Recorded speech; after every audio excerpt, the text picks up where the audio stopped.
Olá, boa noite, sejam todos muito bem-vindos. Hoje, dia 12 de julho de 2023, estamos recebendo aqui com muito carinho o Dr. Neri Marcante.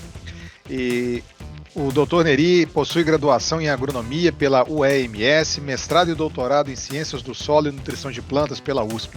Pesquisador em agrominerais silicáticos como fontes alternativas para a agricultura tropical, é sócio-diretor da Mineragro, Pesquisa e Desenvolvimento Agronômico. Neri, muito obrigado por ter acatado o nosso convite, vim aqui falar conosco um pouquinho sobre agrominerais, um tema muito importante para o nosso país, com essa grande vocação, tanto mineral quanto para o agro. Tá? Neri, novamente, muito obrigado, amigo. O Palco Digital é todo seu. Sr. André, muito obrigado pela oportunidade de estar conversando com vocês e passando um pouco sobre o nosso conhecimento, a nossa área de atuação aí e uma forma de ajudar a agricultura brasileira, né? É sempre um prazer estar conversando com colegas da UFICAT. Bom, como foi apresentado, a ideia hoje é a gente conversar um pouco sobre o tema agrominerais silicáticos como fonte alternativa de potássio. O roteiro dessa palestra hoje, desse bate-papo, nós vamos falar um pouco sobre definições, cenário nacional de fertilizantes, definição e classificação de agrominerais, identificação das fontes alternativas de potássio, o desenvolvimento dessas fontes, a avaliação e validação das fontes de potássio, dessas fontes alternativas de potássio, como usar e recomendar as fontes de potássio e, por final, quais fontes de potássio, quais são as fontes alternativas de potássio disponíveis no mercado hoje, ok? Fiquem à vontade para interromper e fazer perguntas, conforme a gente combinou com o professor André no início. Eu não estou vendo os integrantes, mas pode pausar e fazer a pergunta que eu paro a apresentação e a gente faz um bate-papo. Bom, vamos lá. Fertilizante. Qual que é a definição de fertilizante que o mapa traz hoje? Nada mais é do que uma substância mineral ou orgânica. Ela pode ser natural ou sintética, fornecedora de um ou mais nutrientes. Dentre os fertilizantes, nós temos as classificações de mineral, que basicamente eles são oriundos de rocha. Então essa rocha ela pode ser natural, simplesmente moída, ou ela pode ter passado por uma rota sintética, né? Uma rota que tem algum processo sintético, e ela pode ser fornecida ao mercado em pó ou em forma de grânulo. Temos os fertilizantes orgânicos, basicamente de origem totalmente orgânica, seja animal ou vegetal. Temos a classificação dos organominerais, que é a mistura de um fertilizante mineral mais um fertilizante orgânico, e o fertilizante foliar, que nada mais é que o fertilizante mineral diluído em água, numa solução, para ser aplicado de forma líquida e aplicado nas folhas das plantas. Bom, essa é a definição de fertilizante, e isso é muito importante para a continuidade da nossa conversa aqui hoje, porque a gente vai falar sobre uma fonte alternativa. E essa fonte alternativa, ela sempre tem que trazer essa definição. Então, ela tem que cumprir essas regras, entendeu? Então, por isso que eu trouxe aqui nesse primeiro slide essa definição, para ficar bem claro para todo mundo, para quem não é da área de agronomia, área de solos. Bom, hoje, o cenário atual brasileiro, nós temos uma grande dependência nacional dos fertilizantes que nós consumimos hoje, atualmente no Brasil. O Brasil é um grande consumidor de fertilizante. Nós consumimos hoje, em média, 40 milhões de toneladas por ano. Então, nós ficamos basicamente só atrás de Estados Unidos, China e Índia.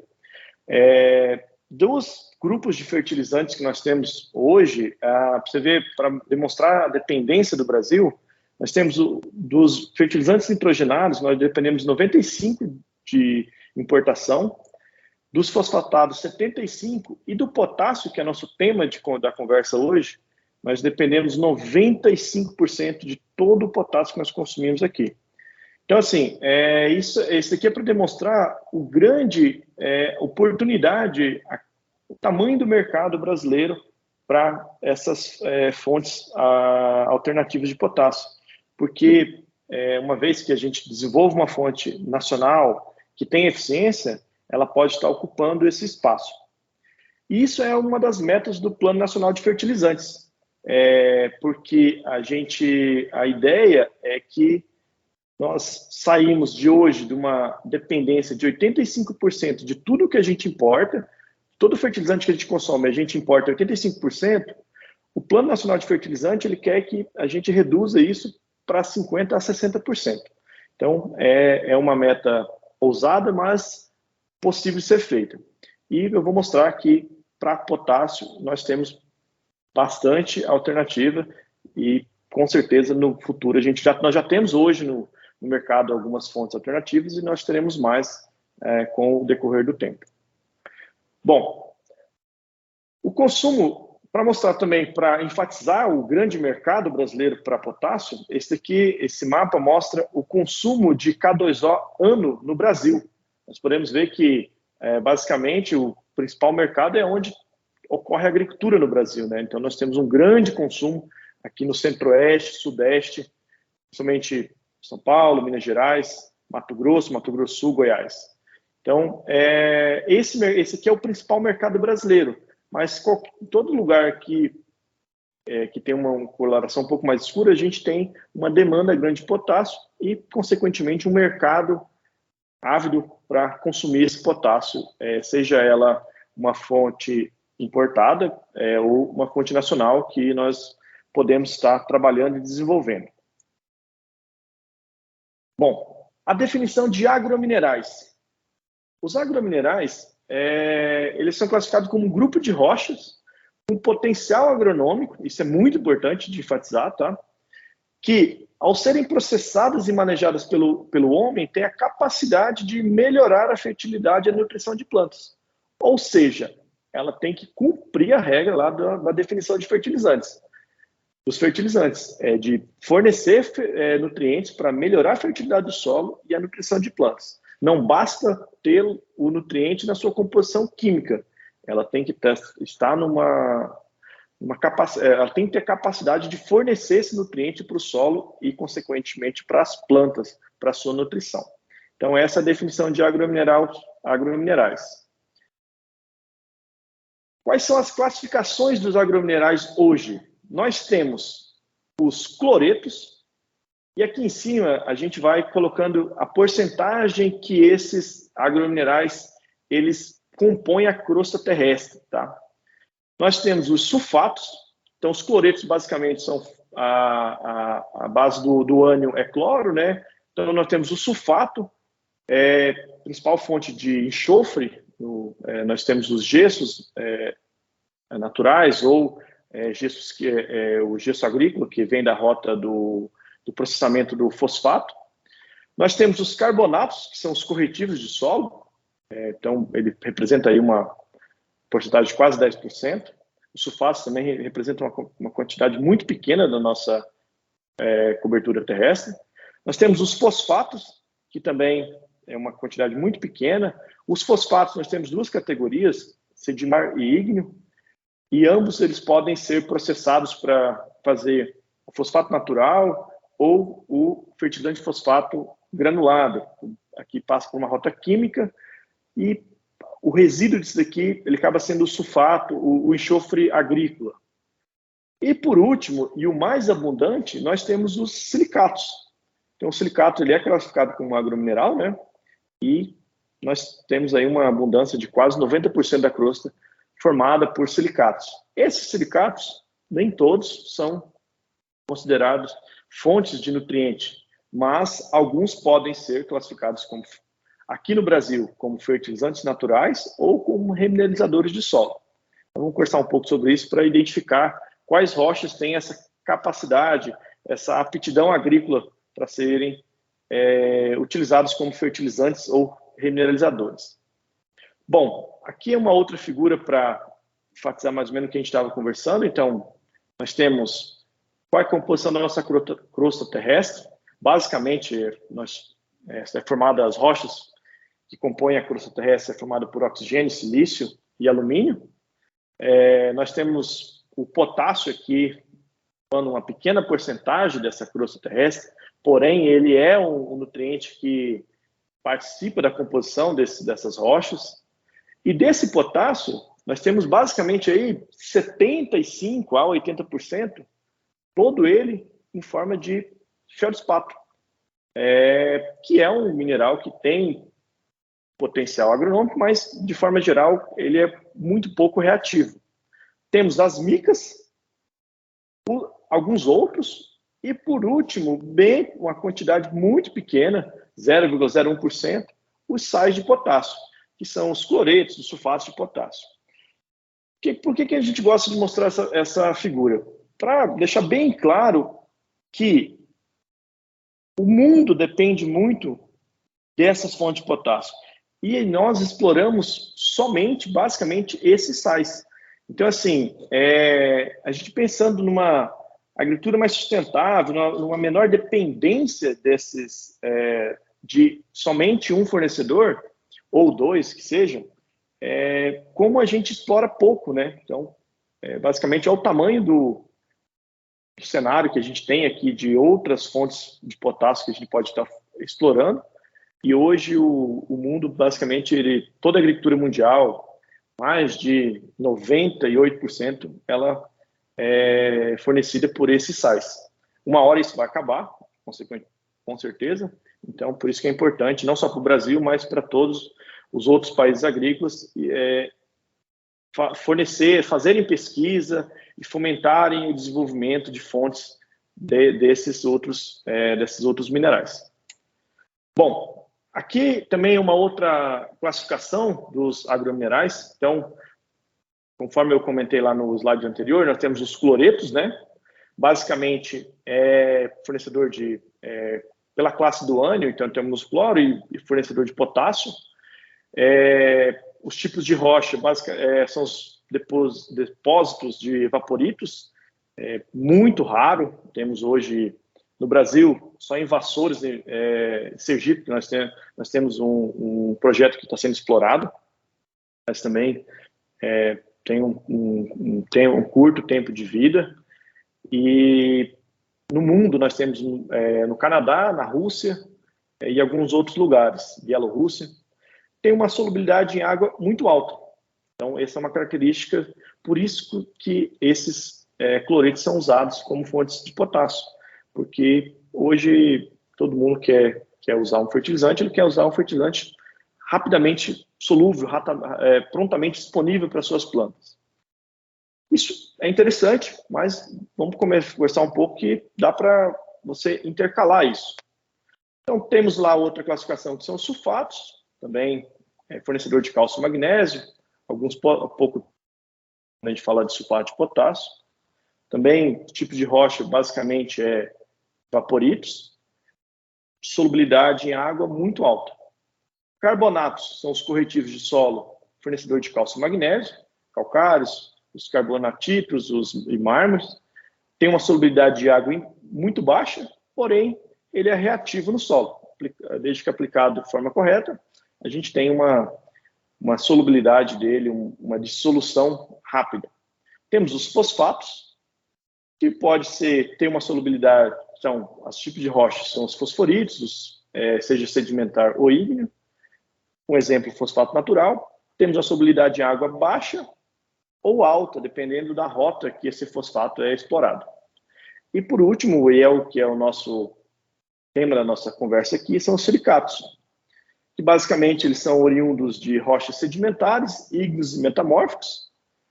E uma característica muito interessante é que em solubilidade em água, ele é muito baixo. E isso é uma barreira de entrada no mercado. Porém, é possível se reverter isso, desde que você faça um uso correto, né? Nós vamos conversar isso.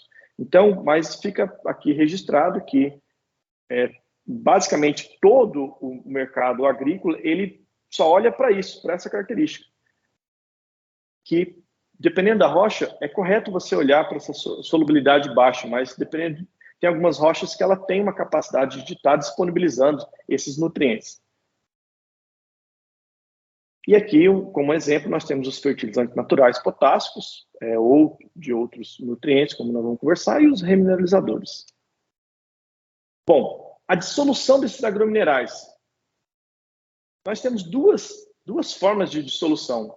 A congruente, que basicamente é a dissolução total de todos os componentes dissolvidos em água numa mesma velocidade, ou seja, os elementos, os minerais que compõem essas 4 classes de agrominerais, eles se dissolvem e ficam disponíveis, ou não para as plantas e para o solo. Daí tem uma série de interação com as argilas do solo, com o clima, com cloreto, um exemplo, pode ser lixiviado se o solo for um solo pobre em CTC, e ele pode se perder, sair de uma zona radicular na qual a planta pode absorver.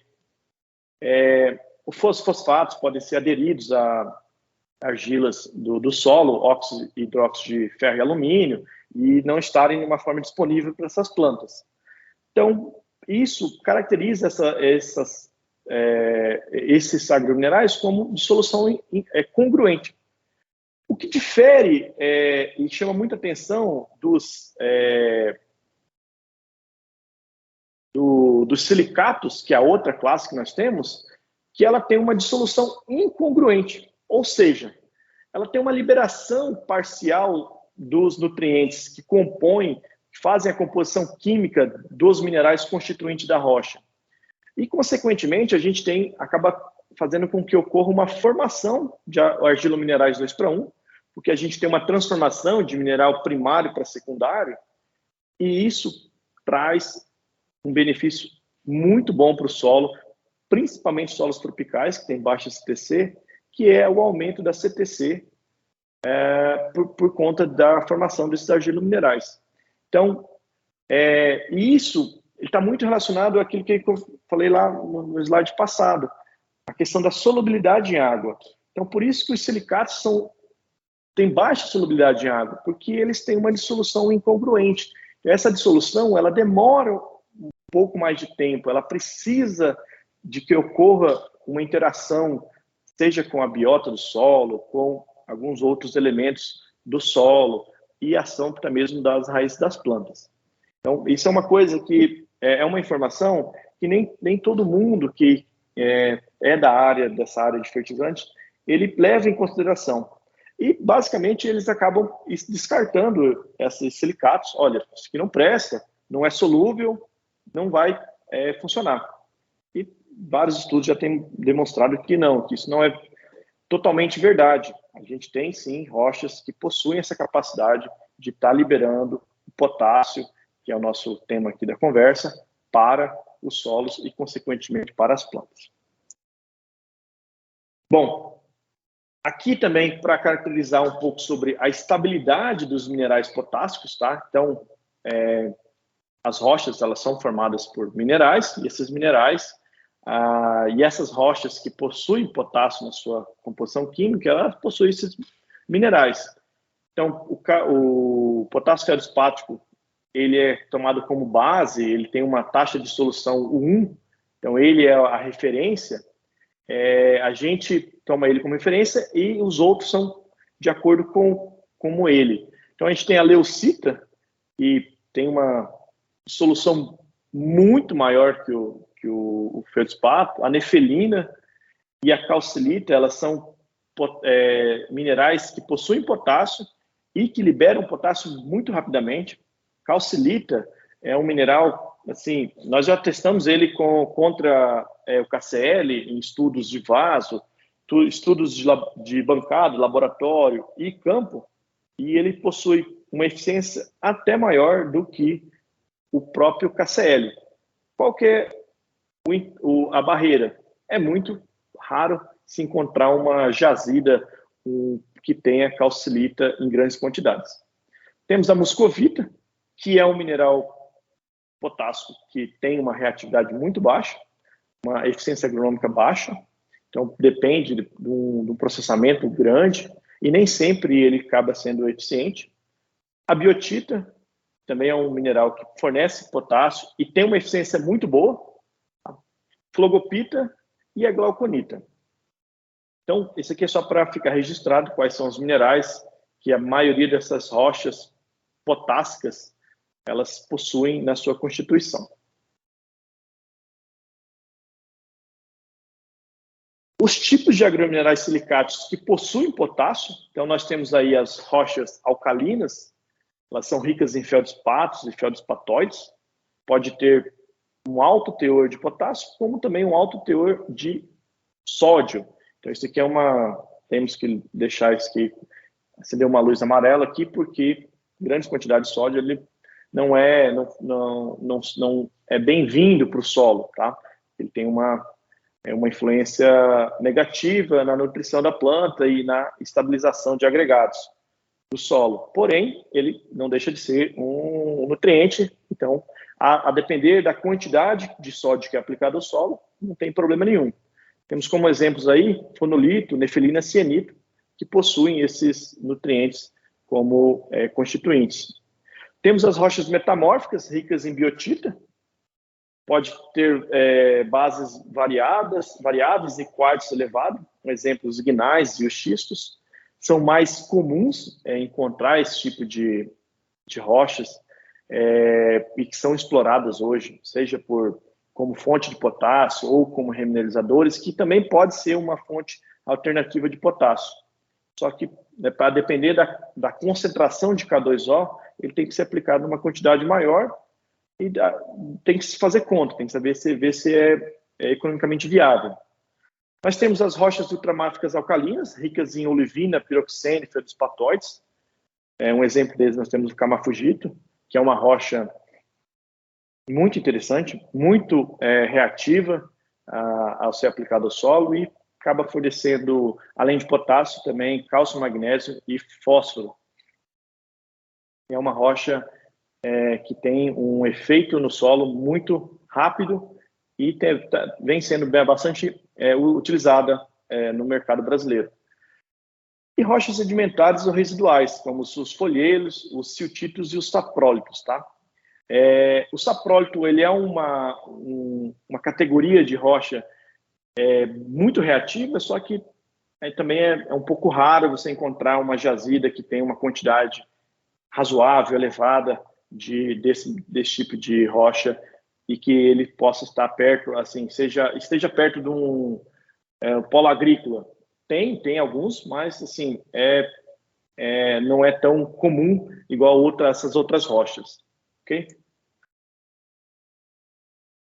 Como identificar essas fontes alternativas de potássio? Então nós falamos um pouco da classificação dessas rochas que podem ser fontes de potássio, um pouco sobre a composição química e mineralógica, né, e como que isso influencia na sua eficiência agronômica, ou seja, na sua dissolução, na sua liberação para o solo, para a planta. Mas, antes de tudo isso, a gente tem que saber identificar essas fontes, né? Então, existem diversas técnicas, dentre elas nós podemos citar aqui o uso de imagens de satélite. Então, tem várias empresas que fazem esse mapeamento dessas imagens para identificar relevos e regiões que tenham ocorrências dessas rochas que nós comentamos anteriormente.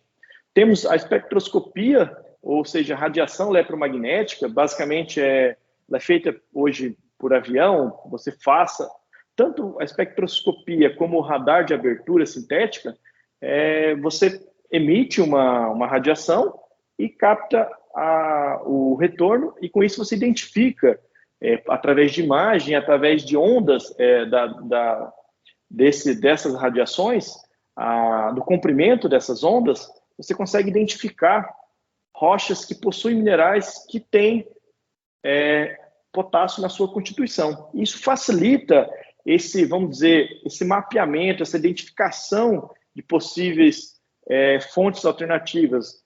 E depois, a partir disso, seria um primeiro screening. Você, com base nessas imagens, nessas técnicas, você consegue descartar algumas áreas que não têm possibilidade alguma de ter uma ocorrência, de áreas que podem ter ocorrência, e tendo essa ocorrência, a gente pode evoluir para uma observação direta, ir até o local, identificar, fazer um estudo geológico, coletando amostras, estudar informações cartográficas, geológicas, né, que possuem. Nós possuímos algumas empresas, sejam públicas ou até privadas, que possuem essas informações. Citando o CPRM aqui, que tem uma excelente mapeamento das rochas brasileiras, e com base nessas informações você pode estar fazendo um screening para identificar essas rochas. E por último, fazer análises complementares, seja gravimétrica, magnética ou geoquímica. Essas aqui seriam lá já a ponta do iceberg, assim, você só quer saber qual que é realmente a quantidade de potássio que tem, qual que é o mineral que essas rochas possuem nessa constituição. Então, já está num nível mais detalhado do projeto. Mas tudo isso são etapas de como identificar. Isso pode demorar anos, um projeto desse. Então, e custa dinheiro, é muito caro. Então, por isso, nem sempre isso é muito comum empresas estarem fazendo esse tipo de estudo. Mas tem bastante projetos ativos no Brasil. E depois dessas amostras estarem coletadas, nós temos algumas técnicas para identificar se essas rochas elas possuem uma boa... se o potássio que está nessas rochas, eles são potássios em teores adequados, tem a solubilidade, tem a reatividade, e tudo isso vai compor o que a gente chama de... Ele vai ter uma eficiência agronômica, que é o que interessa lá na ponta, né? Então, nós temos o FRX para identificação dos elementos constituintes dessa rocha, saber qual a quantidade de K2O nessa rocha. Não existe, o Ministério da Agricultura ele não coloca uma regra, tem que ter um teor mínimo para ser um fertilizante. Mas, assim, o mercado ele tem mais ou menos uma linha de corte que rochas que possuem menos que 5% de K2O, não faz muito sentido você desenvolver ele como um fertilizante alternativo, porque vai ficar economicamente inviável o produtor comprar grandes quantidades dessa rocha para aplicar uma quantidade que vai fornecer potássio suficiente para a sua lavoura. Então, não é uma regra do mapa, mas é um corte que o mercado faz. Temos a difração de raio-x para identificar os minerais que constituem a rocha e se esses minerais são aqueles que nós comentamos lá em cima e se a dissolução desses minerais se ela é alta, baixa, média. A petrografia também para fazer também essa constituição, caracterização da textura, da estrutura microscópica. Caracterização da reatividade desses minerais através da mineralogia da rocha, é possível fazer uma caracterização dessa reatividade e também testes de solubilidade com extratores químicos. Esses extratores químicos basicamente são soluções que tentam imitar o que a raiz da planta teria capacidade de absorver ou de identificar esse potássio da rocha.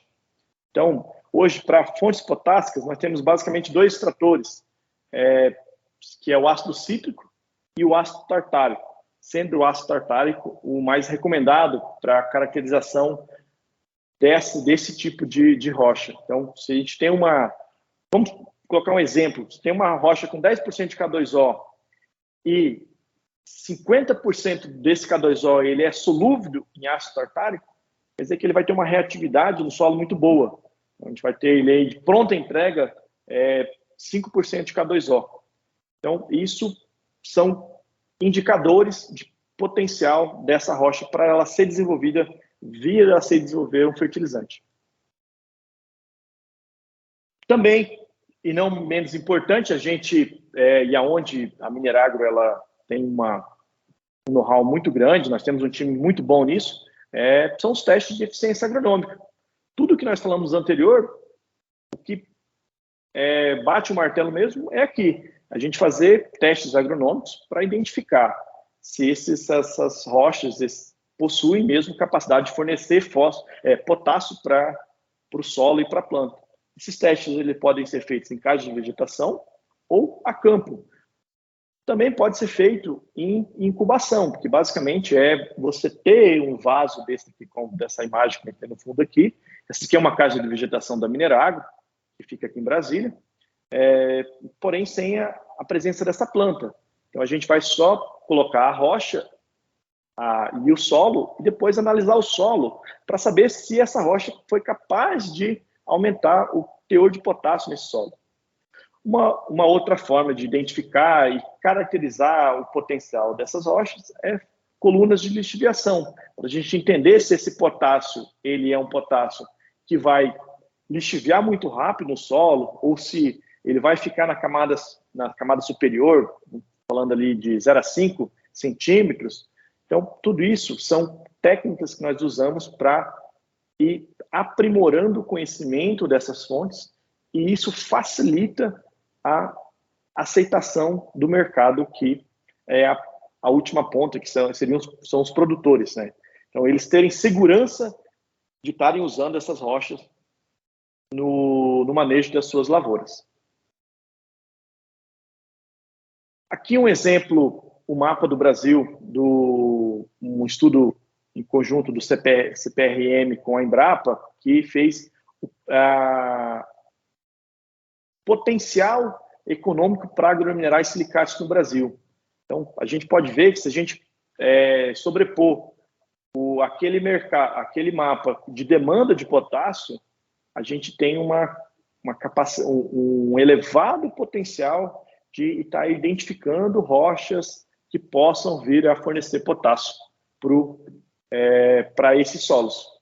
E lembrando que nós estamos num país tropical, muita chuva, geralmente as chuvas são concentradas, solos pobres em CTC, então está consorciando essas fontes alternativas de potássio com fontes convencionais, no caso o principal dela, KCl, talvez seja uma boa estratégia para a gente ter uma agricultura mais sustentável, mais regenerativa, né, no que a gente quer dizer,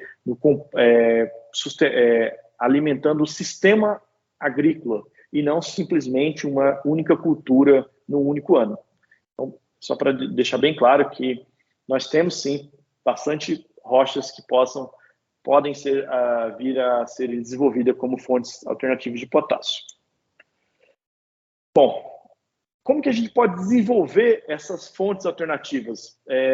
Identificamos a rocha tem uma quantidade razoável, um teor adequado de potássio, possui na sua composição minerais que são reativos, ou tem reatividade, ou não tem reatividade natural, porém, existem algumas rotas, alguns caminhos que a gente pode estar desenvolvendo essas fontes alternativas.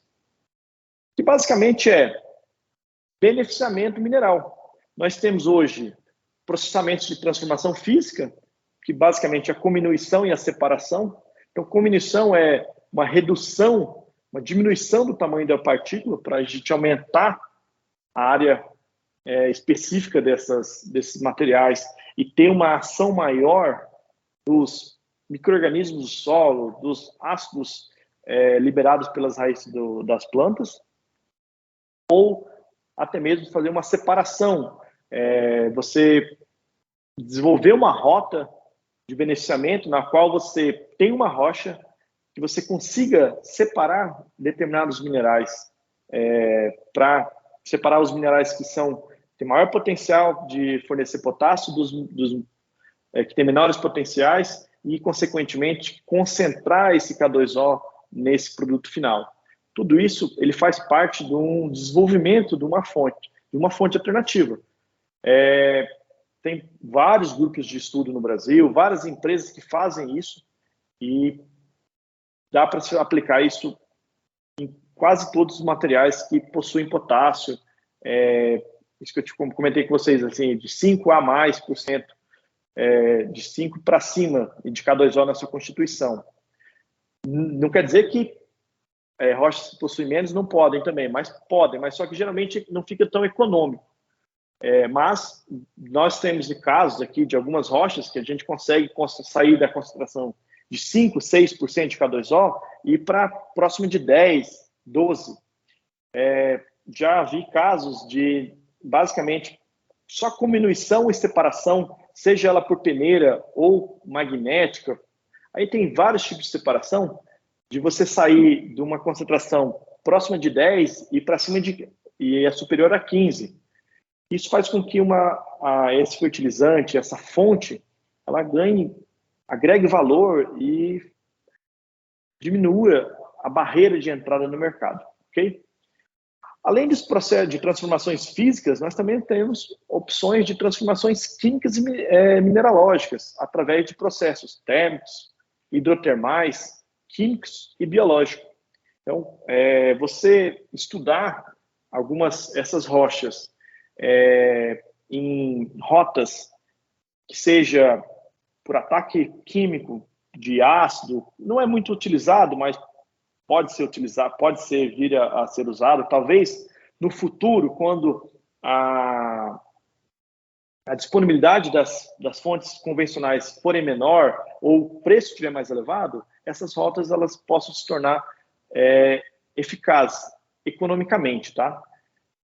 Temos a mistura de produtos biológicos, temos alguns micro-organismos que têm capacidade de liberar substâncias que aumentam a solubilidade desse potássio e, com isso, a gente consegue estar aumentando a eficiência dessa fonte alternativa lá na ponta final, que é o solo, a melhoria da fertilidade do solo e da nutrição de plantas. Rotas hidrotermais também, tem vários estudos que já estudaram isso e são eficientes, porém nem sempre economicamente viáveis, porque elas acabam sendo mais caras que o KCl ou o sulfato de potássio. Mas, quem sabe lá na frente isso vai se tornar viável economicamente com a melhoria ou refinamento da tecnologia. Bom, como emissão de partícula, basicamente, é aquilo, você sair de uma rocha em tamanho de detonação, de uma britagem primária, secundária, e reduzindo ela até granulometrias próximas a 0,07 milímetros. O que a gente tem aqui? A gente tem uma maior superfície de contato com o solo e, consequentemente, a gente acaba tendo uma maior eficiência.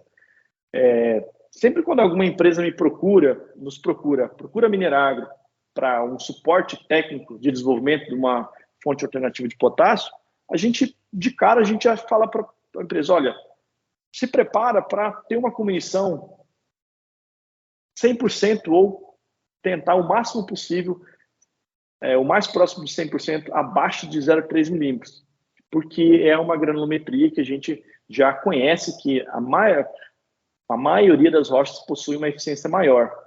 E quando possível, reduzir mais ainda. Então, a gente estamos falando aí de 0,07 milímetros. Então, reduzir, chegando a essa granulometria, aqui a gente consegue ter uma liberação desse potássio muito maior, por conta esse aumento da superfície de contato, né?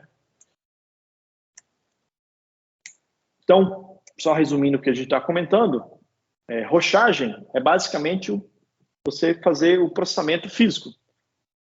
Britagem, moagem, peneiramento, aplicação desse pó de rocha no solo como fonte de potássio. Quando só isso não é eficiente, ou quando a empresa quer disponibilizar para o mercado mais de um produto, você pode optar por desenvolvimento de produtos, seja por rotas químicas, biológicas ou térmicas. Então, isso já várias empresas vêm fazendo isso hoje em dia e esses produtos estão entrando no mercado. Bom, agora vamos falar um pouco sobre a parte agronômica, como que é a avaliação e a validação dessas fontes alternativas de potássio. Tudo isso que nós falamos anteriormente, ele está no mundo do laboratório, da indústria. Mas quando você leva isso para o campo, ou para um ambiente de experimentação, isso comparando com uma fonte convencional, ela realmente disponibiliza potássio, ela aumenta a produtividade. Então, eu vou mostrar alguns cases aqui para mostrar que sim, desde que se souber utilizar da forma correta, essas rochas podem vir seriam utilizadas como fertilizante de potássio. Então, esse aqui é o primeiro teste agronômico que foi feito. Então, utilizou diferentes rochas, brecha vulcânica, arenito, carbonatito, ultramáfica e biotita como fontes alternativas de potássio e utilizou o KCl como uma fonte convencional. Então, nós temos aqui nesse gráfico a eficiência agronômica, ou seja, qual foi, em relação ao KCl, que é 100%, como que é essas rochas em relação ao KCl. A cor roxa, ela é uma dose de 150 kg de calor por hectare e amarela uma dose de 300. O que a gente pode ver? Que o carbonatito, a ultramáfica e a biotita, ela possui um potencial considerável de fornecimento de potássio em relação, levando em consideração o KCl para as plantas. Quando você aumenta a dose, a ultramáfica ela chega até ficar igual, um pouquinho superior ao KCl. A biotita também, a que eu comentei lá no slide anterior, é uma rocha que tem uma dissolução rápida de potássio, ela também possui uma eficiência agronômica alta. Isso demonstra que os agrônomos eles precisam levar isso em consideração. Talvez a dose convencional, a dose agronômica do KCl, ela não seja a mesma de uma rocha. Ela tem que usar uma dose maior, porque você tem uma liberação de potássio mais lenta, mais gradual. Aquilo que a gente comentou, a dissolução é incongruente, quanto dessa fonte é congruente, entendeu? Então, isso tem que ser levado em consideração. Não pode se tomar uma decisão simplesmente você está testando uma Ferrari contra um Fusca e querer que na primeira reta já tomar todas as decisões, todas as conclusões. E os testes agronômicos têm nos mostrado que nem sempre isso é verdade. Você consegue chegar lá no final, ter uma boa produtividade, utilizando uma fonte alternativa. Claro, sempre colocar na balança custo, né? Transporte, frete, distância, disponibilidade, então tudo isso, forma de aplicação, tudo isso tem que entrar na conta para saber se isso realmente vai valer a pena. Esse daqui é um outro teste que foi feito com braquiária, cultivar marandu. São 2 solos, então temos solo argiloso, solo arenoso. Novamente a gente tem aqui a eficiência relativa do KCl, o KCl é o 100%, tá? E aqui a avaliação ela foi feita no tempo, para demonstrar que realmente essa liberação ela é mais lenta. Então, a fonte alternativa foi a glauconita, o potássio natural que foi testado foi a glauconita versus o KCl. O que a gente pode ver? Que quando você, com 68 dias, a eficiência agronômica da glauconita, em ambos os solos, ele foi bem inferior ao KCl. Com 100 dias, 104 dias, no solo argiloso, em torno de 70%, no solo arenoso, estamos ali perto de 90%. Com 168 dias, você tem uma eficiência agronômica superior ao KCl, em ambos os solos da glauconita. Por que isso ocorreu?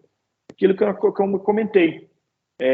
O Brasil possui solos tropicais. Então, esse potássio aplicado via KCl, ele se perdeu no solo, na profundidade, então saiu da zona radicular que a gente comenta.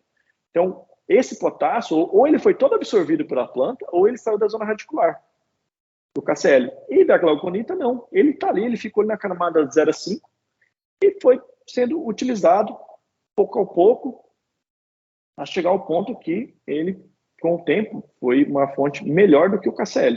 Então, mais um exemplo para demonstrar que Se utilizada de forma correta, essas fontes alternativas ela possuem eficiência igual à do KCl. Esse aqui é um teste que nós tocamos até hoje, ele tá em andamento na região de Ipameri, Goiás, com o produtor Gilberto Yuc, e nós estamos testando o KMC e o K-Forte. Então, aqui e contra o KCl. Então, nós temos 2 anos, aqui é soja, cultura, tá? Produtividade, em sacas por hectare. O que a gente pode ver? Ambas as fontes alternativas, elas foram similares ao KCl no primeiro ano. Então, é um solo já fértil, que foi fornecido tanto essas fontes alternativas como o KCl na dose de 120 kg de K2O. No segundo ano, nós reaplicamos todas as 3 fontes novamente e a gente conseguiu observar que as fontes alternativas novamente conseguiram, foram um pouquinho superior ao KCl, mas estatisticamente igual. Isso demonstra que nesse solo, o produtor poderia estar optando por essas fontes alternativas em comparativo ao KCl. Foram anos que o KCl estava muito caro e essas fontes alternativas seriam melhores opções econômicas para ele. E ele não teve nenhuma perda de produtividade. Então, isso demonstra mais um efeito positivo dessas fontes alternativas, desde que se aplicado de forma correta. Só um exemplo aqui, que eu esqueci de comentar nesse slide anterior, tanto o KMC como o K-Forte, eles possuem 10% de K2O, enquanto o KCl possui 60%. Tá? Esse aqui é um teste que nós estamos desenvolvendo lá em Tangará da Serra, no Mato Grosso. Então, lá nós estamos testando o KMC versus o KCl. Aqui é um exemplo, é um solo pobre em potássio e a gente testou doses. Então, 70 kg de K2O, 140 kg de K2O. Observem que o controle não recebeu nenhuma fonte de potássio. Observem que quando você tem uma dose mais baixa, o KMC, que é a fonte alternativa, ele foi igual ao controle, ou seja, ele forneceu um potássio, porém esse potássio não foi igual ao KCl. O KCl teve um ganho de produtividade em relação ao controle do KMC, nessa dose. Quando você aumenta a dose, o KMC já consegue ser superior ao KCl e superior ao controle. Então, o que o produtor tem que fazer? Conta. Será que eu aplicar 140 kg de K2O em forma de KMC, ele não sai mais barato do que eu aplicar 70 kg de K2O em forma de KCl? Se for mais barato, o produtor tiver equipamento, time para fazer essa aplicação, ele tem que ser feito, ele pode ser usado e pode vir ser uma alternativa. Muito interessante. Essa fonte ela fica em Montes Claros, de Goiás. Eu vou falar um pouco mais sobre essas fontes, tanto o K-Forte, o KMC, no final da apresentação. Aqui é um outro exemplo na qual foi testado nefelina, cianito e fonolito como fontes alternativas de potássio para milho, só que aqui a gente está em outro ambiente, a gente está no ambiente de vaso, um ambiente mais de pesquisa agronômica. Observem, que quando aqui é eficiência agronômica, o pretinho é o KCl e o cinza mais claro a nefelina e o cinza mais escuro o fonolito. Que quando você está em vaso, que a quantidade de solo, o tempo é menor, você acaba tendo uma eficiência mais baixa, porque você não dá tempo para que essa fonte libere potássio. Então, você vai conseguir uma eficiência um pouco mais elevada quando você utiliza doses maiores. Então, isso é um fator que você tem que considerar, que nem sempre os resultados de vaso querem dizer que essas fontes elas são ineficientes. O vaso, o teste de bancada, eles são uma etapa, um indicativo só do potencial agronômico dessas fontes. O resultado mesmo tem que ser carimbado, igual eu falo para todas as empresas. É o teste agronômico, é lá que o produtor vai olhar, é aquele número que ele quer ver. Bom, como recomendar e usar essas fontes de potássio? Existem diversos fatores que a gente tem que levar em consideração para estar utilizando essas fontes alternativas. E elas basicamente são análise de solo, que é uma boa caracterização física e química do solo, na qual você pretende usar essas fontes alternativas. O cálculo da dose foi o que eu comentei nos slides anteriores. Então, dependendo do histórico da área, você tem que estar utilizando uma dose maior. Você tem que entender um pouco do seu sistema de cultivo, se é uma cultura de ciclo curto, de ciclo longo, se é uma cultura perene. Então, a gente tem observado que cultivos, culturas como cana-de-açúcar, eucalipto, que são perenes, a cana-de-açúcar é uma cultura semi-perene, porém, ela fica ali no campo por de 5 a 7 anos, que a eficiência dessas plantas, ou até mesmo pastagem que está ali, ela tem um corte, mas ela continua ali, o seu sistema radicular continua ativo, a eficiência dessas culturas ela é muito maior em estar utilizando o potássio dessas fontes do que comparado com soja, milho, que são tempos de cultivos mais curtos.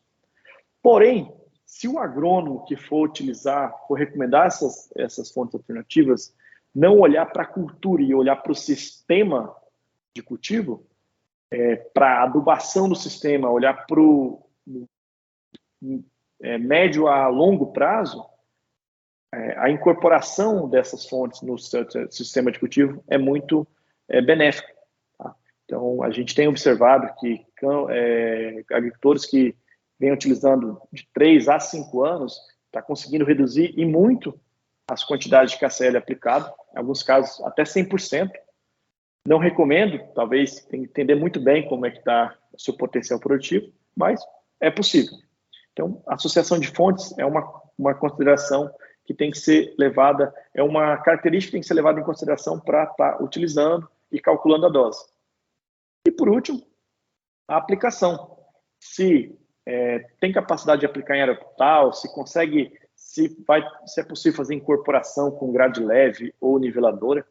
Lembrando que se você incorporar essas fontes, colocar ela no maior contato com o solo, a chance de aumentar a eficiência é maior ainda. Mas não é necessário, não é uma regra a incorporação. Ela pode ser aplicada em área total e deixa a planta, as raízes, os micro-organismos agirem, que ele vai estar liberando esse potássio. E, resumindo o que eu comentei, essas fontes elas são insolúveis em águas, porém biodisponíveis. Então, as fontes alternativas, desde que ela é aplicada ao solo, que seja rica em micro-organismo, tenha matéria orgânica, essas plantas conseguem enxergar o potássio que está aqui. O segredo está na interação do agromineral com o solo e as plantas cultivadas. As plantas cultivadas, eu sempre enfatizo isso. Lembrar que é um sistema de cultivo e não simplesmente uma cultura de 90 a 120 dias. Esse gráfico aqui para demonstrar mais ou menos como é que é a exigência da cultura. Então, conforme ela vai aumentando, ela chegando no seu estágio reprodutivo, ela vai demandando uma quantidade maior de potássio. O que o mercado comumente utiliza, o KCl sulfato, se você aplica aqui, a liberação dele, a maior liberação é quando tem uma exigência menor. Quando tem a maior exigência, pode ocorrer lixiviação e esse potássio está fora da zona radicular. E você tem uma baixa eficiência de utilização do potássio dessas fontes. Então, se você utilizar o agromineral que ele vai liberar de acordo com o que a planta foi exigindo, porque a planta que faz com que ocorra com que esses minerais liberem esse potássio, está utilizando essas fontes, seja em consórcio com fontes convencionais ou somente elas, é uma ótima alternativa, porque plantas absorvem os nutrientes que precisam de acordo com suas necessidades ao longo de um tempo. Lembrando, nós estamos no solo tropical, altos índices pluviométricos, então a gente pode ter perda desse potássio por profundidade. E o que a gente quer que o produtor tenha em mente, e que as empresas também que desenvolvem e fornecem essas fontes alternativas no mercado, é isso, é uma construção da fertilidade do solo. Então, o agromineral, ele tem que estar ser utilizado no sistema para a gente conseguir desenvolver mais raízes de plantas, maior estabilidade de matéria orgânica através do aumento da CTC, por conta da formação de argilominerais, uma melhor estruturação do solo, pois esses argilominerais vão ajudar esse solo a ficar melhor estruturado, a melhorar o sistema de produção, reter nutriente, reter umidade, e com isso você ter um sistema de cultivo consolidado. O aumento da produtividade ele vem como consequência. Então, não adianta o produtor querer achar que ele vai no primeiro ano ele vai conseguir fazer tudo isso daqui. Isso daqui leva tempo e paciência. Então, esse fica o recado, tanto para o produtor como para a empresa. Precisa ter isso daqui em mente, para você ter uma longevidade do uso da sua fonte alternativa pelo produtor, tá? Porque se você achar que você vai construir tudo isso aqui em 1 ano, ou 6 meses, que seja, ou o ciclo da cultura, não vai acontecer, o produtor vai ficar frustrado e não vai fazer a recompra ou a continuidade da utilização.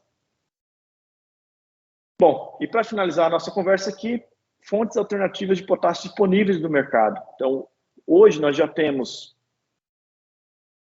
4 fertilizantes registrados no mapa. Temos alguns outros que estão vindo já está em processo de registro de aprovado, mas eles não são tão conhecidos no mercado. Esses 4 são os mais conhecidos. O K-Forte, que a origem dele é o cianídrio glaconítico, o KMC, que é uma nefelina cianito, o Ecocil, que é um fonolito, e o Potacil, que é um cianito. O Ecocil e o Potacil, ele é da empresa Iorim.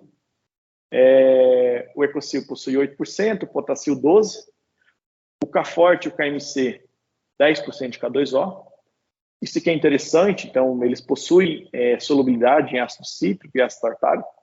O K-Forte possui quase 5% da solubilidade em ácido tartárico. O KMC, a informação dele não está aqui, mas ele possui também 5% de solubilidade em ácido tartárico.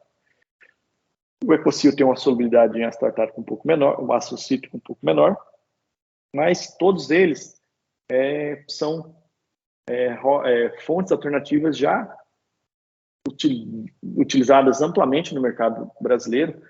Quando eu falo amplamente, assim, tem vários produtores que usaram, mas assim, eles compõem uma fatia do mercado muito pequena ainda. Então, eu sempre falo assim, para empresas que querem colocar uma fonte alternativa de potássio, tem 2 barreiras. Tem uma barreira, que é você fazer com que o mercado aceite seu fertilizante. Mas, a partir do momento que ele for aceito, o mar é gigante, é um mar azul, porque tem poucos concorrentes. Então, assim, a gente tem um mercado muito grande a ser explorado. Isso é uma informação importante, porque todo mundo acha, fulano de tal já está no mercado, eu vou ser meu concorrente. Sempre falo, e tem espaço para todo mundo. Se você conseguir convencer um produtor a utilizar metade da dose do KCl dele e utilizar a sua fonte alternativa, e mostrar para ele que isso é eficiente, ele vai se tornar um consumidor recorrente, vai ter compras recorrentes, e esse mercado não vai fazer competição com as outras fontes, porque é mais fácil você tomar um pedaço do mercado do KCl do que tomar um pedaço de uma fonte alternativa. Ok? Bom, gente, o papo que eu queria falar com vocês é um pouco sobre isso. Aqui está meus contatos. A Mineragro é uma empresa de pesquisa agronômica, desenvolvimento e regulamentação não só de fontes alternativas de potássio, mas também de tudo que está dentro da caixa de fertilizantes e afins, seja ele convencional, natural, remineralizador, corretivo de solo, condicionador de solo, bioestimulante, inoculante. Então, tudo isso nós temos um time aqui preparado para estar dando suporte, desenvolvimento e consolidação do mercado no mercado brasileiro. Professor André, é isso. Eu agradeço mais uma vez. Neri, muito obrigado. Nós é que agradecemos por estar aqui nos explanando sobre os agrominerais. Neri, eu queria começar com uma pergunta minha aqui também, tá? Depois eu vou passar para a turma, porque muito me importa e me interessa. Olha só, quando você apresentou a questão do processamento mineral, né, das rotas de beneficiamento, ficou bem claro da importância e da necessidade da britagem, da moagem, do peneiramento, né? Só que uma coisa que eu tenho percebido, o pessoal tem assim perguntado e ao mesmo tempo já tem um certo receio é de fazer esse processamento via úmida, né? E a gente sabe que se você não fizer a moagem com água, ou você vai esquentar o moinho, vai corroer internamente o moinho e os corpos moedores, tem mais desgaste do corpo moedor, gasta-se mais energia. Então a água tem uma série de benefícios para o processamento.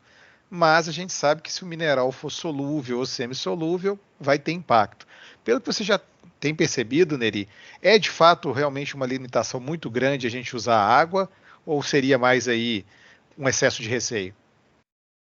Professor, excelente pergunta. Isso é uma questão que a gente vem observando no mercado, e é um pouco mais de falta de conhecimento, assim, eu diria, sabia? De não saber que essa rota ela acaba sendo mais eficiente nesse processamento. Muitas vezes colocam as próprias empresas de equipamento, eles não conseguem fornecer alternativas de rotas via úmidas para esses mineradores. Por isso, eles acabam optando por uma rota via seca. Mas a gente vem tentando explicar isso para o pessoal para colocar isso como uma opção. Colocar isso na balança, porque talvez você possa estar tendo um custo energético menor e uma melhor eficiência no seu processamento. Perfeito. Realmente é muito interessante. Se a gente puder começar a usar essas alternativas, até pelo que, se não me falha a memória, existe uma restrição da umidade máxima que o material pode ser comercializado, acho que é 6%, não é isso?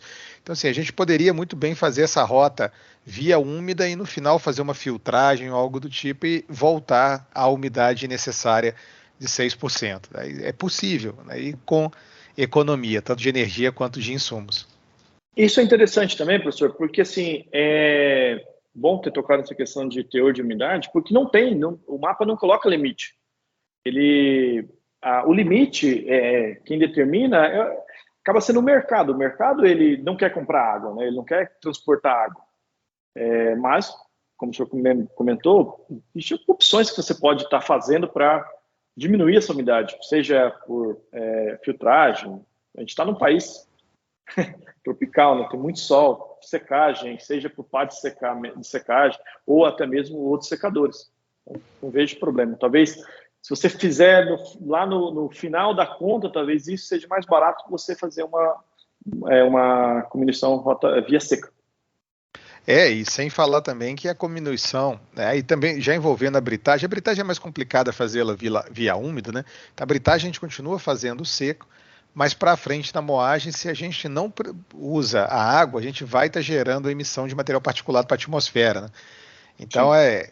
é muito comum a gente chegar em volta de empresas que têm esse problema e você vê uma nuvem, né? Parece que está tendo uma tempestade de deserto, assim, né? E realmente impacta muito. Neri, nós temos outras perguntas aqui.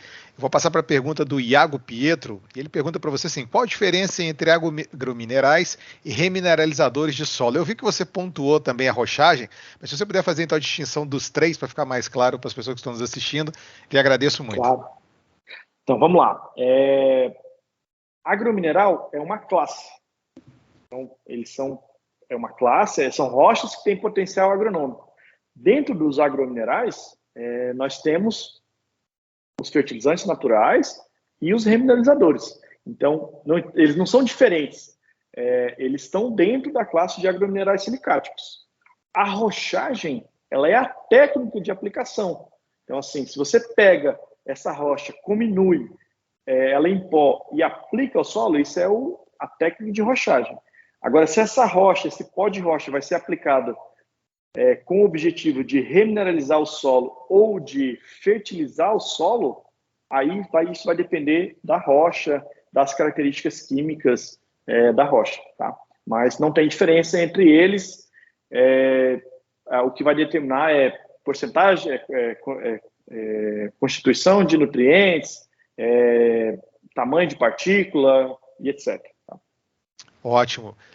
Neri, a pergunta agora do Luiz, ele gostaria de saber se existe um valor total, de solubilidade total do K2O mínimo necessário para o material ser considerado como fertilizante potássico. E se sim, qual seria isso, esse limite? Não tem. O Ministério da Agricultura, ele não coloca uma regra, igual ele não coloca regra para teor, ele também não coloca regra para teor mínimo solúvel.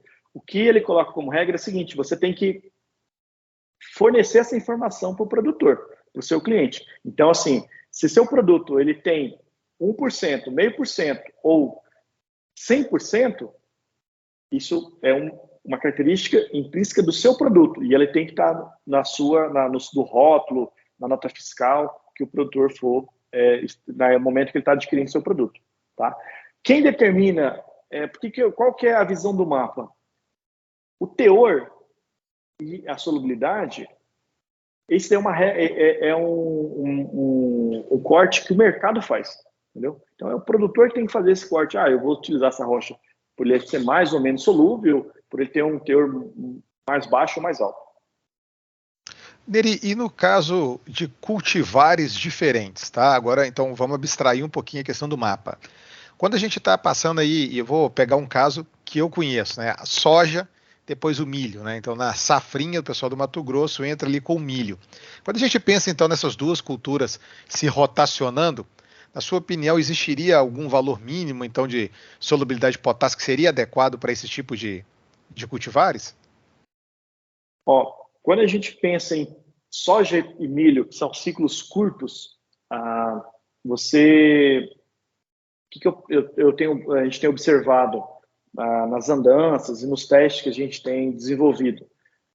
Uma solubilidade de, no mínimo, 30% em ácido cítrico ou ácido tartárico, melhor ácido tartárico, para fontes alternativas, ácido tartárico ele é um extrator melhor. É um corte assim, que seria interessante, porque você está disponibilizando uma quantidade de potássio prontamente disponível, uma quantidade relativamente maior do que você colocar uma rocha que tem zero, entendeu? Porque essas culturas elas têm uma demanda muito rápida e um ciclo muito curto. Isso muda quando você vai para um cafezal, para uma pastagem, para cana, porque essas plantas elas têm um tempo maior de estar agindo ali para estar solubilizando essas fontes alternativas. Muito bom. Neri, nós temos aqui uma pergunta também do Herman. Ele gostaria de saber se a análise foliar não seria mais indicada para aplicação de potássio, ou a análise de solo deveria ser reformulada. A análise de solo atual existem falhas, segundo o colega. Concordo parcialmente com a afirmação, mas não deixo de concordar. Lembrando que a gente tem Então, isso é um processo, nós estamos num processo de curva de conhecimento. Então, nós vamos desenvolver ainda metodologias melhores de análise de solo para estar recomendando essas fontes alternativas. Mas, como não tem no mercado, não tem nada ainda disponível, a gente acaba utilizando o que tem, né? Que é o que é mais comumente utilizado. E tem que fazer adequações. A análise foliar, ela é complementar. Quando você pensa em sistema, a análise foliar, ela é a melhor análise para ser feita, porque a planta que está enxergando é ela que está vendo o potássio disponível lá. Só que, se você for tomar a decisão de aplicar uma fonte alternativa de potássio com base na análise foliar daquela cultura em si, não dá mais tempo. Quando você aplicar, ela já fechou o ciclo dela. Então, assim, se você pensando em sistema, a análise foliar ela é a melhor método para se estar observando. Mas se você for pensar só no ciclo da cultura, ainda a gente tem que estar olhando para a análise de solo. Ótimo. Neri, e assim, caminhando já para o nosso encerramento, no que tange aí ao mapa, né, eu não estou falando do Ministério mais não, Não, mas o mapa regional de amostras e de trabalhos que você já realizou, quem tem procurado mais a Mineragro assim, em matéria de regiões do país? Tem recebido mais pedidos do Norte, Nordeste, Centro-Oeste? Como é que está aí essa procura por agrominerais? Olha, os estados campeões são São Paulo, Minas Gerais, Goiás e Bahia. Bahia tem crescido bastante, os baianos estão olhando com bons olhos os agrominerais. Muita gente procura no Mato Grosso, só que o Mato Grosso ele ainda tem uma disponibilidade muito pequena, né? Então, assim, a formação geológica do Mato Grosso não é tão favorável para o desenvolvimento de agrominerais. Mas tem um outro projeto, a gente tem um outro projeto. Hoje a gente tem projeto de norte a sul. Graças a Deus, então, tem bastante empresas querendo desenvolver agrominerais. Mas esses 4 estados aí, vamos dizer assim, que 70% do que a gente conversa estão nesses 4 estados. Ah, muito interessante. Neri, a Angélica Cristina Martins Silva, ela lhe deseja uma boa noite e diz que, se não se engana, tem uma instrução normativa que fala sobre percentuais de K2O solúvel em água que se aplica para fertilizantes potássicos, a depender da fonte. Aí ela disse que ficou curiosa porque os fertilizantes que você falou no final são caracterizados pela solubilidade em ácido cítrico. E aí se existiria algum padrão para saber se deve ser avaliada a solubilidade em água apenas em ácido cítrico, que você comentou também o tartárico, né? Para fontes alternativas, Angélica, né? Isso. Angélica, não, no Ministério da Agricultura não tem uma regra, não tem um mínimo, um mínimo viável, tá? Vamos dizer assim, de solubilidade em água dessas fontes alternativas, porque a maioria delas é quase zero. Assim, são porcentagens muito pequenas. Então, o que eles colocam como...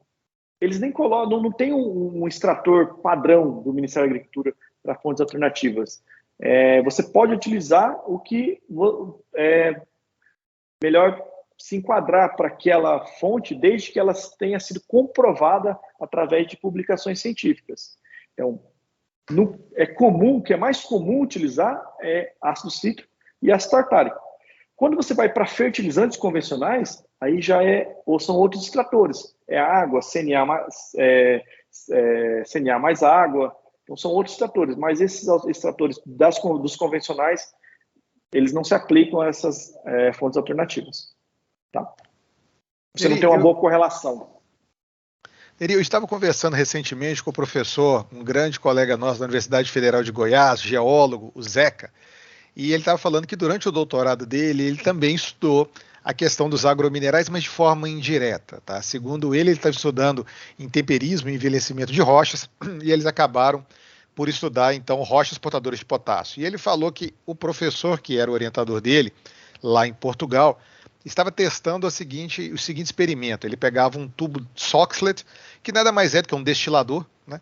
E ele colocava uma amostra mineral, então, dentro do destilador com água destilada, e elevava a temperatura até próximo de 100 graus. Então, essa água, então, evaporava, passava por um circuito de destilamento e voltava lá para dentro. Então, o que acontecia, né?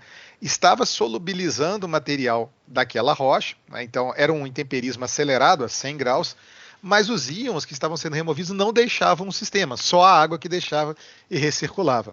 Uma espécie, então, de panela de pressão aplicada. E segundo o que ele falou, esse experimento permitiria ter uma ideia da liberação aí ao longo de anos desse potássio e de outros íons, mas aí em poucos minutos, porque estaria sendo feito em alta temperatura. Eu achei a ideia muito interessante, não achei muita literatura falando sobre isso. Eu gostaria de ouvir um pouquinho de você. O que você acha de um experimento desse tipo? Será que a gente conseguiria mesmo fazer uma correlação ou um gráfico de correlação entre os resultados em laboratório com a liberação? Sim, interessante. Nunca, não tinha visto falar desse tipo de teste, mas pela a explicação do senhor faz todo sentido.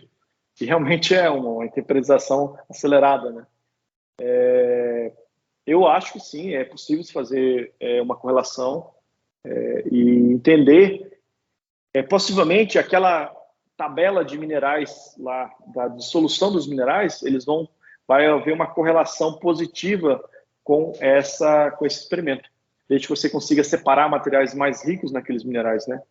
Com certeza, feldspatos, granitos, guinais, vai ser quase zero.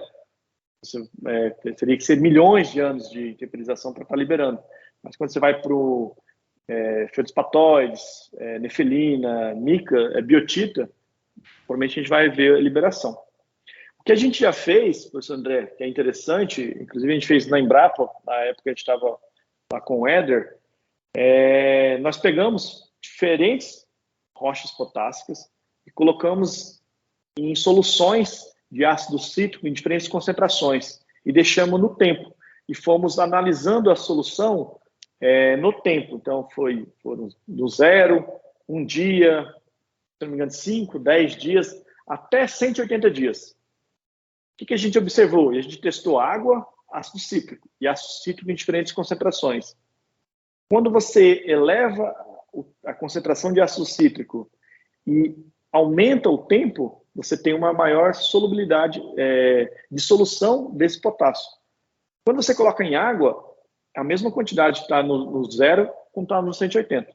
Então, a água não dissolveu nada. A água natural, está só simplesmente lá em contato, em solução. Perfeito. Então já fica aqui o convite, Neri. Se você quiser fazer algum teste desse exploratório, nós temos o Sócrates, nós temos como fazer aqui. Então, se tiver alguma amostra que você quiser mandar para a gente, assim, que você já tenha resultados dela de liberação, de solubilidade, manda para a gente que a gente faz aqui também. Acho que vai ser muito interessante essa curiosidade científica aqui, ver se o Sócrates, de fato, a gente consegue alguma medição. Tá feito o convite. Não, obrigado pelo convite. Já até pensei aqui na qual amostra. A gente tem um material muito interessante para ser testado. Perfeito. O Luiz faz uma outra pergunta. Ele te pergunta o seguinte: por que o ácido tartárico é mais indicado para fontes alternativas comparado ao cítrico e à própria água? A água você já acabou explicando, né? Mas cítrico versus tartárico, por que o tartárico? O ácido tartárico ele tem uma maior correlação com o que a atividade radicular e os ácidos de baixo peso molecular estão sendo liberados pelas radicelas, a gente chama de rizosfera da planta, tá? Que é ao redor da raiz. Ele tem Estão me escutando? Sim. Então, né? Tá. Tem uma correlação maior do que o ácido cítrico. O ácido cítrico em si, só o ácido cítrico, ele mostra o potencial da rocha. Até um bom tempo, há uns 5 anos atrás, era o único extrator utilizado. O ácido tartárico, uma empresa do mercado, ela fez uma revisão de literatura e demonstrou que, e depois fez alguns experimentos e publicou esses experimentos, que o ácido tartárico ele tinha uma correlação maior que o ácido cítrico. E a partir do momento, a gente começou a utilizar os dois. Então, assim, a gente não descartou o ácido cítrico, a gente continua utilizando os dois. Então, alguns laboratórios do Brasil fazem essa caracterização e a gente tem observado que quando tem uma porcentagem maior no ácido tartárico, a gente consegue ver a mesma coisa na planta. Muito interessante. Bom, então está explicado cientificamente aí qual é a função do ácido tartárico em relação ao cítrico. Neri, nós temos também aqui o Guilherme Camara, do CETEM, e ele lhe parabeniza pela apresentação, falou que foi excelente, e ele diz que é comum se ouvir dizer a aplicação de agrominerais sendo feita a lanço. Tá? Essa técnica pode decorrer algum efeito do tipo cimento, ou seja, criar uma camada compactada que dificulte a infiltração de água no solo? Estou entendendo algo do tipo uma impermeabilização do solo, coisa do tipo. Olha, essa pergunta, vira e mexe, alguém me faz essa pergunta, não vou cimentar meu solo, não vou... o que eu já escutei falar? Eu já... Para fazer cimento essa rocha mais água, por que isso não vai ocorrer lá no meu solo? Porque a gente tem observado, a quantidade aplicada no solo, ela é uma quantidade muito pequena, ela não dá para ocorrer uma cimentização, vamos dizer assim, uma concretização desses minerais lá. Vamos pensar que uma camada arável de solo, em 1 hectare, a gente tem 2 milhões de quilos de solo. Se a gente levar em consideração, arredondar que a densidade do solo é 1, tá? Então, se você aplica 5 toneladas, 1 tonelada, 10 toneladas, isso daí é colocar uma gota numa piscina. Então, a quantidade é muito pequena. Não fizemos testes ainda, inclusive até os colegas de física do solo. Seria interessante fazer isso com uma adubação, uma aplicação meio que cavalar, assim, tipo 500 toneladas, 1.000 toneladas, e talvez testar isso no tempo, né? Mas, agronomicamente, o que a gente usa hoje no dia a dia, isso é praticamente impossível. Neri, assim, aproveitando a pergunta do colega, com relação ao limite de 25% de sílica livre, tá? Já que a gente está falando, então, de elementos a serem colocados no solo, e existe essa restrição lá no mapa dos 25%. E também quando as pessoas vêm me procurar, sempre tem aquela dúvida, né? O que é sílica livre? Por que dos 25%? Dá uma falada para a gente, então, um pouquinho nessa limitação, por favor, Neri. Bom, isso é interessante, porque isso é uma regra para o remineralizador de solo, tá? Não é uma regra para fertilizante natural. Só que, o que a gente tem observado? A mesma regra pode ser usada para fertilizante, porque o produtor não quer comprar algo inerte. Então, assim, o mercado acaba descartando esses produtos que têm uma quantidade inerte muito grande de material. Para remineralizador, o Ministério da Agricultura colocou lá na normativa 5 de 2016, que a rocha ela tem que ter, no máximo, 25% de sílica livre ou quartzo. Tá? Não é SO2 teor total. O silício ele compõe outros minerais. O silício e o oxigênio que compõem o quartzo. Porque o quartzo a gente sabe que é inerte, não vai reagir nunca no seu solo num tempo agrícola, né? Então, é isso. Existe para remineralizadores, existe essa regra, porém para fertilizante não existe, mas acaba-se que, de forma geral, também não há desenvolvimento de fertilizante com teores de quartzo muito alto. Okay. Perfeito, Neri. Temos mais perguntas aqui, tá? O Herman, ele afirma que alguns basaltos possuem mais de 3% de K2O. Essas rochas também seriam, então, interessantes. Mas quais os minerais portadores de potássio, então, estão nos basaltos? Aí ele cita aqui ilita, esmexita, celadonita, zeólitas. O basalto, geralmente, comumente, ele é registrado como remineralizador de solo. Tá? E sim, ele possui o potássio lá na sua constituição.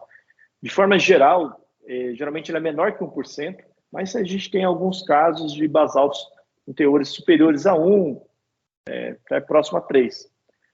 Eu não sugiro utilizar ele como exclusivamente uma fonte de potássio.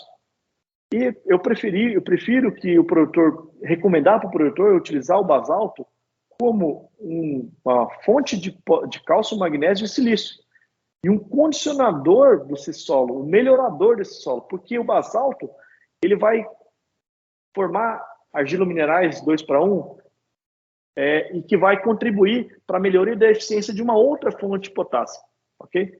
Mas, volto a dizer, eu concordo que alguns basaltos possuem potássio e acabam liberando potássio. A gente já fez vários testes agronômicos de laboratório, de vegetação, que a gente observou aumentos do potássio. Mas isso, em escala de fertilidade, nutrição de planta, ele acaba sendo muito pequeno. Então, assim, o potencial é muito baixo. A gente tem que aplicar doses muito altas de basalto. Estou falando aí de 10 toneladas para cima, para estar conseguindo ter um aumento desse potássio disponível. Realmente valores consideráveis, né? A não ser que você esteja do lado de uma mineração de basalto e o preço esteja muito acessível. Então, mas basalto, eu costumo dizer que ele é melhor como fonte de cálcio, magnésio, silício e um remineralizador condicionador do seu solo. Perfeito. Neri, o Guilherme Camara, também do CETEM, né, ele faz uma outra pergunta agora com relação ao registro. E ele diz que a IN, a Instrução Normativa então, do MAPA 05 de 2016, deixa como opção do pesquisador os estudos de eficiência agronômica em casa de vegetação ou campo, né, podendo ser complementados com estudos de incubação e as colunas de lixiviação. Aí, para fins de efetivo registro, então, o relatório técnico baseado em estudos de incubação mais casa de vegetação, ele ainda coloca entre aspas, hein, apenas, porque a gente sabe que isso não é pouco, já é suficiente para o mapa ou aí precisariam de mais coisas, Neri? Não, é suficiente. Hoje, a maioria dos testes agronômicos para fins de registros de remineralizadores, que nós estamos falando da IN5, tá? Eles ficam ali na casa da uma boa caracterização da rocha, um teste de incubação para você ver o efeito dessa rocha no solo e um teste agronômico para ver efeito na planta. Não quer dizer que você não possa fazer um teste de campo. Por que as empresas geralmente elas não optam pelo teste de campo quando vai falar de registro? Porque o campo você tem que fazer ou 2 safras ou você tem que fazer 4 locais, 4 regiões edafoclimaticamente diferentes no Brasil. Então ele acaba sendo mais oneroso. Então o cronograma é maior, o custo é maior e você tem um risco de ter um efeito, um não efeito, ou então um efeito não observado nessa primeira safra. Igual eu comentei, você pode ter uma melhoria do seu sistema, mas essa melhoria ela pode não ser impactada na produtividade do primeiro ano. Você precisa de mais anos. Quando você traz isso para a casa de vegetação, você controla mais, você controla quase tudo. O único efeito é a presença da rocha ou a ausência. Então, você consegue verificar esses efeitos com maior rapidez e determinar com números mais precisos, entendeu? Por isso, você pode fazer isso em ambiente controlado. E o mapa tem tendenciado a optar mais para testes de vaso. Interessante, muito interessante. Neri, como você já me conhece, né, você sabe que o meu background não é da área do agro, mas da área da mineral, né, do MIN. E eu queria lhe fazer uma pergunta, então, e desculpa, né, aí o quão leiga será a pergunta. Me falaram que o alumínio ele é danoso para a maioria das plantas, dos cultivares, e daí utilizar o calcário para complexação de alumínio, né? É uma pergunta também, assim, questão de mobilidade, né? Durante essa lixiviação que acontece, então a solubilização dos nutrientes para a planta, pode acontecer aí da migração também de alumínio? Porque pelo que eu me lembro da instrução normativa do MAPA, nada se fala lá do alumínio presente nos agrominerais, ou nos remineralizadores, ou, né, e na rochagem de uma maneira geral. O que você pensa sobre isso, Neri? Bom, isso também é uma pergunta muito recorrente, professor. É muito bom ter trazido esse tema aqui nessa discussão. E eu até convido a todos que quiserem ver um texto técnico com a explicação, for nas nossas redes sociais, tem uma publicação lá falando sobre o alumínio que compõe os agrominerais silicáticos, se ele é ou não nocivo para o solo e para a planta. Mas, basicamente, o que a gente tem observado? Eu discuti isso muito com o Éder. Então, assim, para entender isso com o Éder e com outros professores da área de geologia. O alumínio, o silício e o oxigênio, eles são, vamos dizer, os pilares dos minerais das rochas, né? Quando você faz cominuição, essa rocha ela entra em processo de dissolução, e ele não é liberado.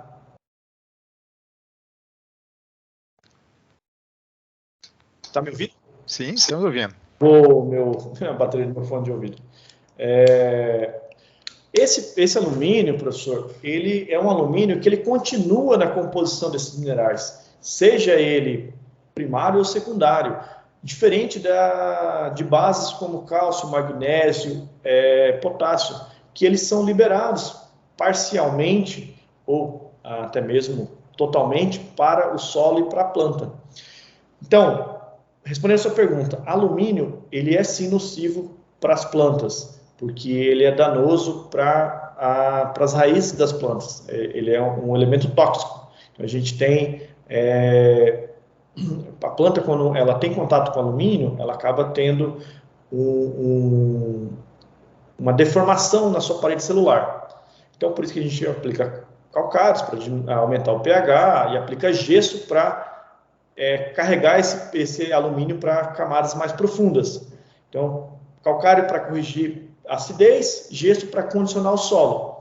Porém, quando a gente aplica um agromineral que possui teores de alumínio muito elevado, esse alumínio não é disponibilizado. Então, ele continua lá dentro do mineral e não vai ter problema nenhum para o solo e para a planta.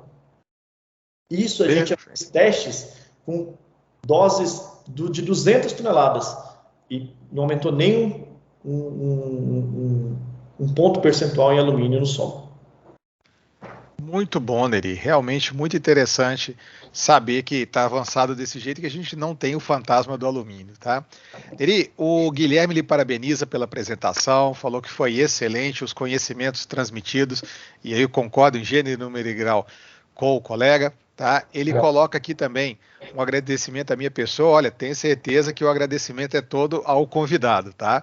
E ele fala uma coisa que é realmente interessante. Ele colocou o seguinte, que o caminho ainda é longo a ser percorrido para a gente ter não só estudos, mas aceitação dos remineralizadores. Eu queria só dizer que o colega tem razão, mas eu acho que isso é uma questão também regional, né? O rock meal, ou pó de rocha, ele é utilizado aí, por exemplo, na China há 4.000 anos, né? Em alguns outros lugares o pessoal já usa isso aí realmente há muito tempo, e as benéficas estão aí já comprovadas em muitos lugares. Nós brasileiros que precisamos entender que também é possível entregar fertilização para a planta dessa forma, tá?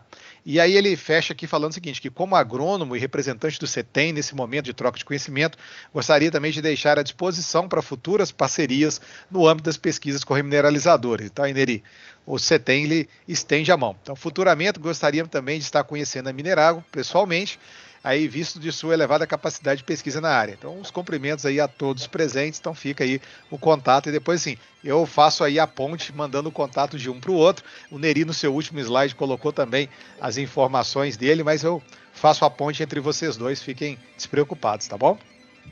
Eu agradeço, e também coloco a Minerago à disposição. A gente conhece o CETEM e o seu grande know-how aí nessa pesquisa de minerais, e com certeza essa parceria será muito bem-vinda.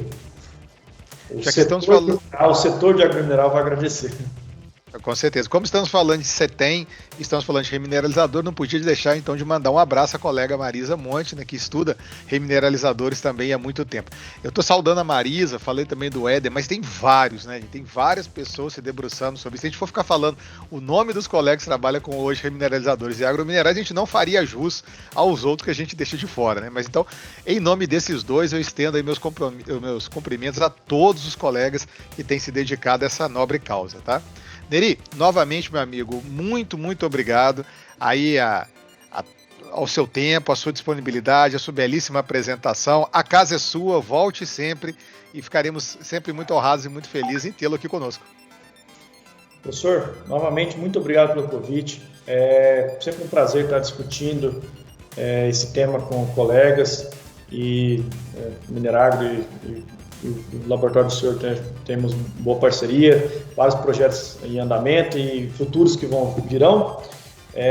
Coloca a Minerago à disposição, tem meus contatos, nossas redes sociais a gente está reativando, então nos sigam lá, que lá sempre a gente está colocando novidades dos testes que a gente vem fazendo aqui, e fica o convite para todo mundo que quiser vir conhecer. Nós ficamos na região norte de Brasília, em Sobradinho, e nós temos um centro de pesquisa aqui e um time de agrônomos, geólogos e outros colegas que compõem aqui, e a gente pode estar ajudando nesses processos, nos projetos. Okay? Maravilha, Neri. Muito obrigado. Pessoal, para aqueles que estão nos assistindo agora ao vivo ou no YouTube, amanhã teremos então a última palestra desse semestre, retornaremos só em agosto, e amanhã vai ser diferente, vai ser a primeira live do canal. Tá, então estamos recebendo o pessoal da Associação Brasileira de Aço Inox, da Abinox, e eles vão fazer um sorteio também de alguns brindes ao longo da live amanhã. Neri, está convidado para participar com a gente aí para falar sobre aço inox. Quem sabe a gente não pode perguntar para eles também sobre ataques e corrosão aí dos silos e das estruturas que a gente coloca os fertilizantes, né? E o pessoal aí do agro sempre precisa também do aço inox.